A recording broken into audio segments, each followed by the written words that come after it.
আসসালামু আলাইকুম বন্ধুরা, আপনারা সবাই কেমন আছেন?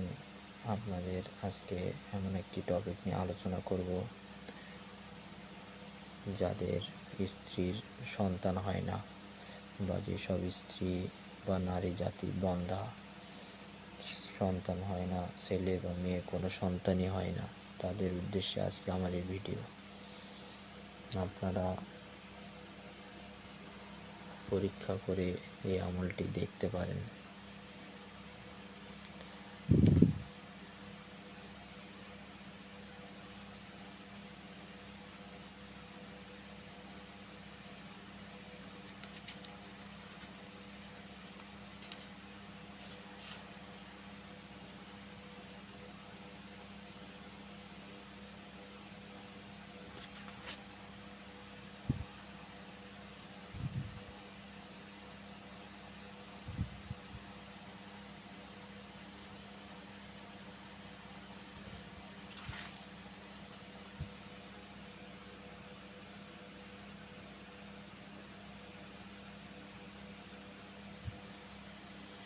এখানে অনেক আমল দেওয়া আছে, অনেক কাজ, অনেক নকশা।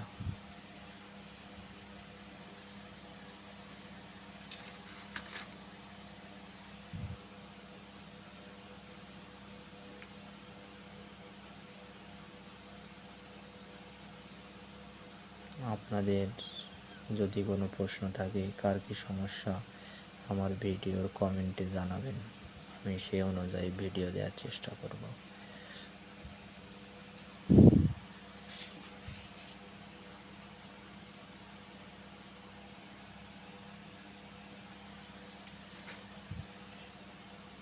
সব কিছু এখানে কোরআনের আয়াত থেকে নেওয়া, কোনো কুফরি কালাম না, ঠিক আছে?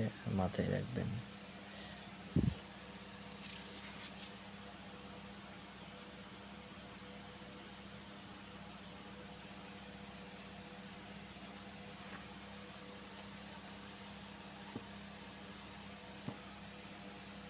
সব কোরআনের আয়াত, সব।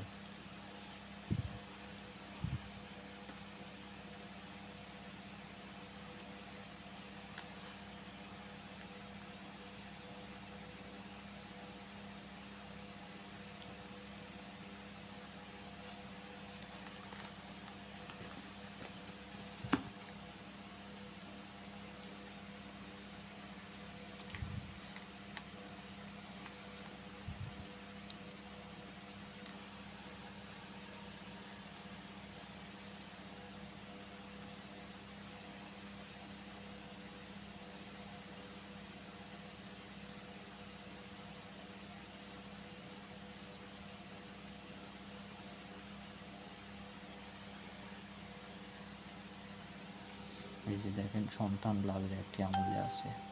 40টি লবঙ্গের মধ্যে একটির উপর 7 বার করে উক্ত দোয়া পাঠ করে ফোঁ দিবে। এভাবে 40টির উপর ফোঁ দিবে। এরপর হায়েজ হতে পবিত্র হবার সাথে সাথে প্রতি রাতে শোয়ার সময় উলঙ্গ লবঙ্গ একটি একটি করে পানি ছাড়া খেয়ে স্বামীর সাথে রাত যাপনের পর যথাসাধ্য স্বামীর স্ত্রীর কর্তব্য কাজ সমাধা করবে। এভাবে 40 রাতে খাওয়া শেষ হলে ইনশাল্লাহ সন্তান লাভ হবে।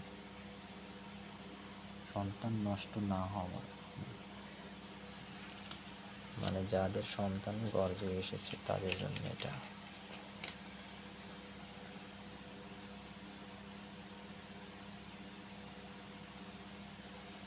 নিচেরটা পুত্র সন্তান লাভের আমল। যাদের কেবল মেয়ে সন্তান হয়, তাদের গোলাপের পানি জাফরান দ্বারা একটু কাগজযুক্ত তাবিজ লিখে গর্ভিণীর গলায় বেঁধে দেবে, ইনশাল্লাহ ছেলে হবে। এছাড়াও মাতিনও পাঠ করে এই গর্ভিণীর পেটের উপর দিয়ে গোল রেখা টেনে দিবে, ইনশাল্লাহ শুভ ফল পাবে। যেটা মেন কথায় আসি, এখানে আমার উদ্দেশ্য আজকে যে বন্ধ্যা মেয়ের কীভাবে সন্তান লাভ হবে সে আমলে যাই।